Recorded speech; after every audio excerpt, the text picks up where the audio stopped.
मारेगाव तालुक्यात वीज पडून बैलजोडी ठार, पेरणीच्या तोंडावर बळीराजा संकटात। मारेगाव तालुक्यातील चोपण येथे वीज पडल्याने 2 बैल जागीच ठार झाल्याची दुर्दैवी घटना 28 मे रोजी सायंकाळी घडली। या अस्मानी संकटामुळे शेतकरी मंगेश जनार्दन खिरटकर यांचे सुमारे 1.25 लाख रुपयाचे नुकसान झाले असून ऐन हंगामात त्यांच्या समोर शेती मशागतीचा गंभीर प्रश्न निर्माण झाला आहे। चोपण हिवरा शिवारात दुपारी 3 वाजेपासून वातावरणात बदल झाला होता। सायंकाळी 5 वाजेच्या सुमारास ढगांच्या गडगडाटासह वीज कोसळली। पाऊस सुरू झाल्याने शेतकरी मंगेश खिरटकर यांनी त्यांचे 2 बैल कडुलिंबाच्या झाडाखाली बांधले होते। ते स्वतः मुलासह शेतातील कुटार ताडपत्रीने झाकण्याचे काम करत असताना अचानक झाडावर वीज पडली। या घटनेत 5 वर्षाचा धामणा आणि 3 वर्षाचा धवऱ्या नावाचा बैल जागीच दगावला।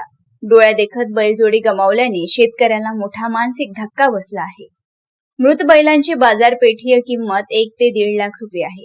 गरिबीची परिस्थिती असल्याने नवीन बैलजोडी खरेदी करणे शेतकऱ्याच्या अवाक्याबाहेर आहे।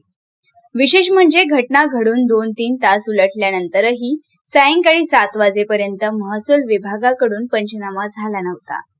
खरीप हंगाम अगदी तोंडावर असल्याने आता शेतीची कामे कशी करायची असा यक्ष प्रश्न शेतकऱ्यासमोर उभा आहे। शासनाने या घटनेची गंभीर दखल घेऊन तातडीने आर्थिक मदत द्यावी अशी मागणी चोपण येथील ग्रामस्थांनी केली आहे।